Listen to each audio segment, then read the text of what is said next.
would like to go straight to Dr. Abati, with you there in Abuja, to just fire the first salvo. Well, Mr. Uzi, thank you for joining us on the morning show. Thank you for the act is done now.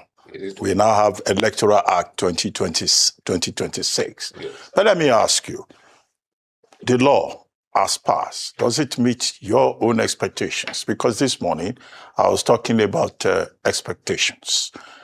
Now, yesterday we had Mikey Guinea, whom you know very well, on this same program. And he was talking about dangers with the law as passed, saying that should the electronic transmission to IREV portal, should it fail in 2027, the lives of polling officers may be in danger, the lives of ad hoc INEC agents may be in danger, given the passion with which many Nigerians have approached this lawmaking process. What do you say to that other point? Well, I cannot agree more with my commissioner, Mikey Guinea, because we have been in the trenches. We have done this whole thing before. We have been through this whole hog. And without wanting to be sounding like a prophet of doom, this is... I don't want to come back in a year's time and say, well, this is a chronicle of a story foretold. Sadly, we are going to be haunted by the ghosts of the past because there hasn't been any significant change. Why do I say that?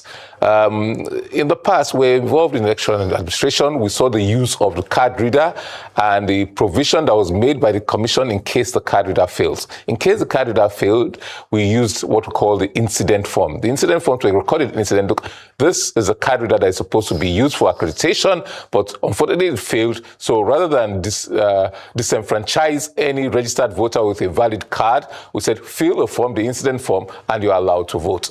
Now that became the norm.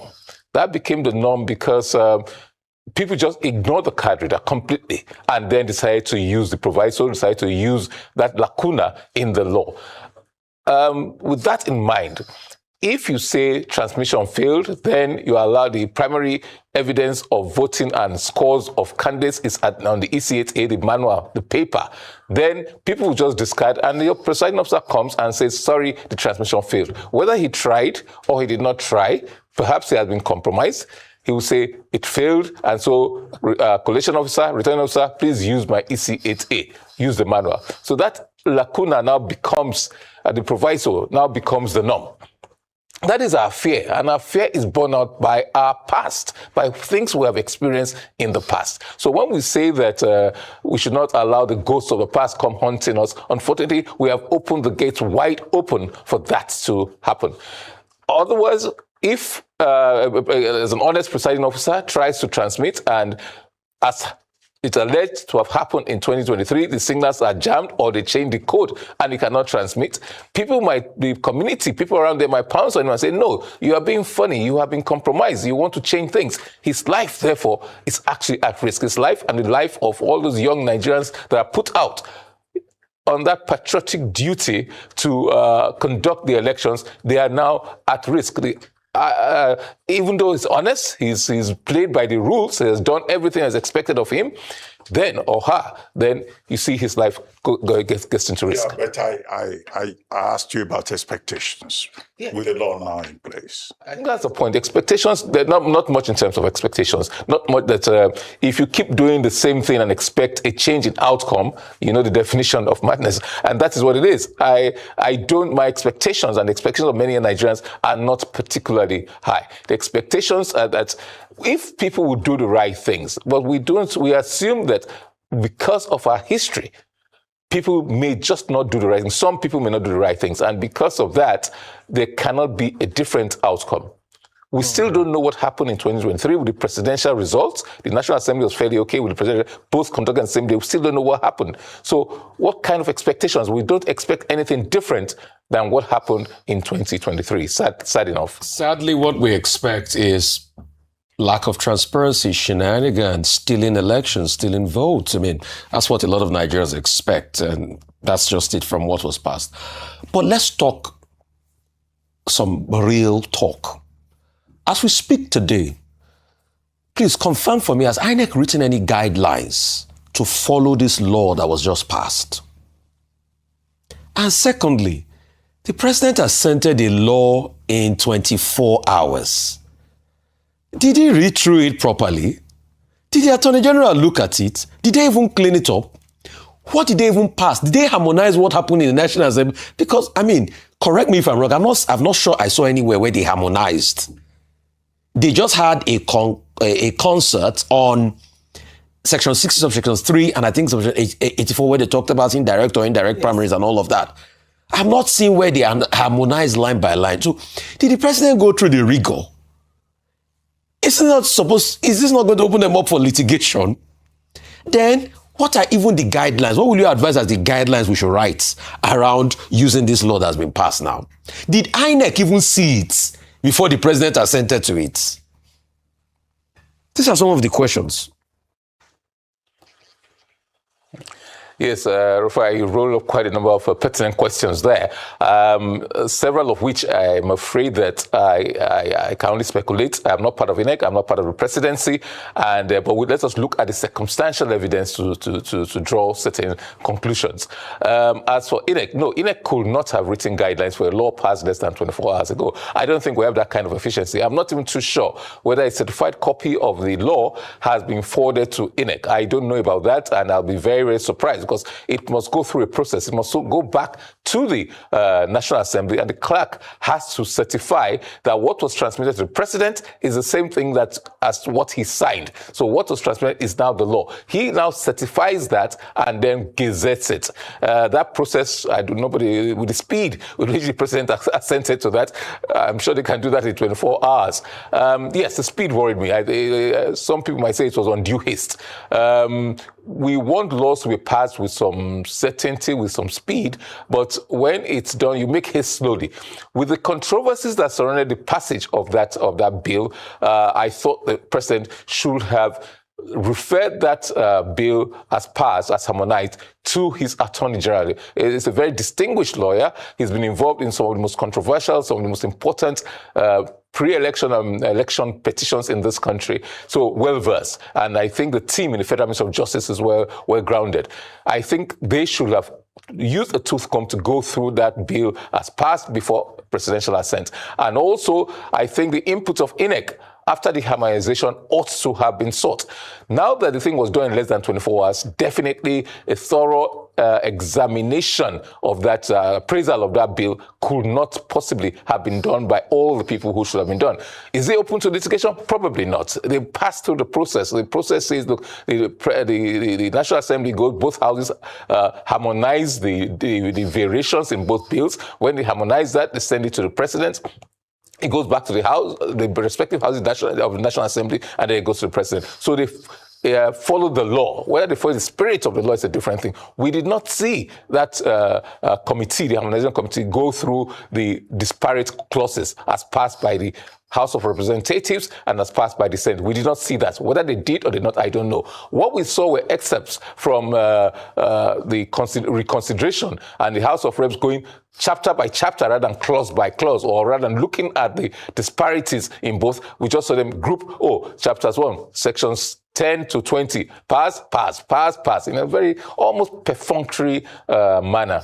You have had this bill for a couple of years. You've had public hearings. You've had inputs from all stakeholders, and you delayed it. The House, the president, the leader of the Senate, for example, had promised us by December it would be done. You did not do that. Instead, you brought it here, and in 24 hours, a whole process has just gone through. I am a bit worried about that. I don't think they did go through all the things they should have gone through. Okay. All right. Based on this, what are some of the bottlenecks you envision, especially from the point of view of INEC? So one of the things that was raised is that the funding timeline has been reduced from 12 months to 6 months. And we have an election, a very important election to prosecute in January now, it seems, based on also the timetable of election. So it's even been brought back.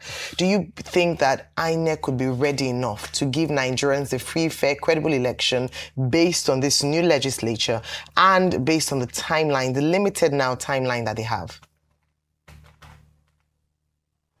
They have thrown a big challenge to the commission, a really, really big challenge. We keep talking of the big elections, the general elections. Let's not forget that we do have elections in a couple of days' time. We have elections in the FCT area council elections, and usually they depend on the Electoral Act for that. So what law will be applied? Is it the 2022 law or the 2026 law? There's a law in place now, 2026. So, for example, this transmission, I don't know how prepared the commission is to deal with the new law. They have to study that law. It will take more than a couple of days to really study the law, to see the differences and the disparities between the 2022 Act and the 2026 Act. And I'm very worried about the efficiency of the commission, and especially regarding those timelines. For example, procurement. Procurement takes the process. And under the Procurement Act, not only must you have a budget for any budget head you wish to expend, but you must also have the funds in your possession. They should be in your accounts before you award a contract. So I see no rationale for reducing the 180, the 1 year in advance to the 6 months that the National Assembly did. That did not come from INEC. It was not. I saw some of the submissions, the memo presented by INEC to the National Assembly. The reduction in timelines was not part of it. So I don't know why, in their wisdom, and whether they actually consulted the INEC to say this is what we intend to do. I quite honestly do not understand the logic. So yes, INEC has a ready excuse now in certain areas to say, look, because the law was passed and it was passed so late, there was nothing we could do about this. I don't even see how the law enhances the logistics or the operational requirements of the commission in view of what transpired post-2022. I don't see how, right? But let's wait to see and get a closer scrutiny of the law and see whether that happens. I don't see how. Mr. Oseni, it appears that the elections, the area council elections, municipal elections in the Federal Capital Territory will be a litmus test for the new law. The principle, of course, is that a law cannot have retroactive effect. But this law is now in place ahead of the elections. So let us imagine that they will use Electoral Act 2027 to conduct the elections in the FCT. But the question is INEC ready? INEC already has said it would use e-transmission in the FCT elections.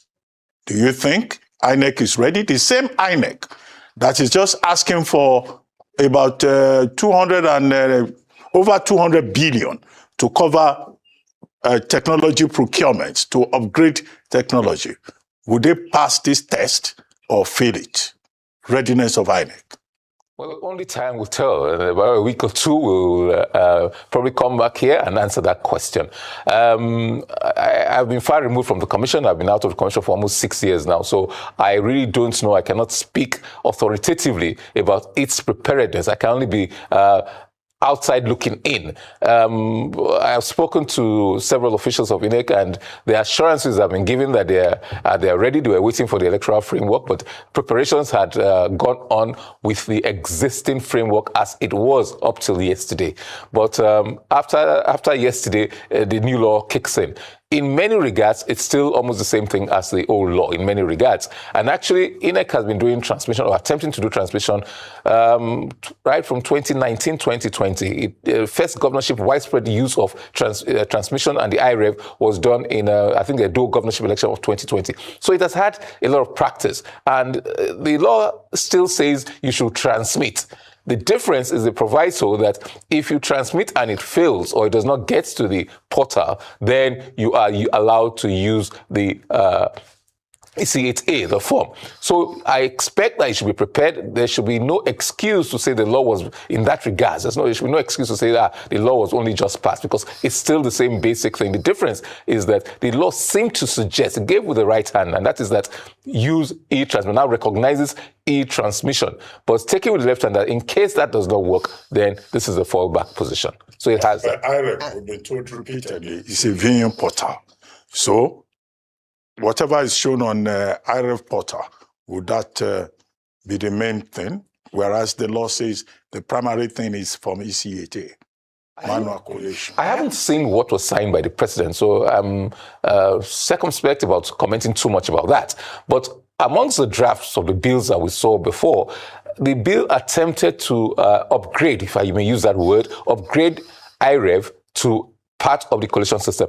IREV was not designed as part of the collation system. There's a portal, all right, and the portal viewable from the back end by the collation officer, by the returning officer, by the INEC officials. Not to the public, but the INEC officials who first see it before it actually goes on to IREV.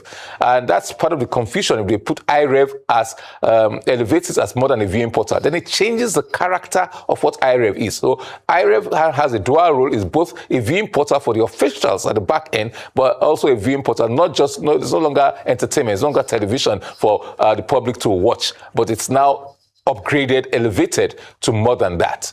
But it's taken off by that EC. It's a manual transmission that has eroded against that IREV or the view or the other portal. Collation portal as part of the collation system would have benefited us. Indeed. Thank you so much for your time with us today. Very shortly, we will be testing the law and, all these questions around it being justiciable, whether it's just a mere viewing portal or whether by this new piece of legislation, it has now been upgraded. But we're very grateful to you for also speaking to us this morning on the assented Electoral Amendment Act of 2026.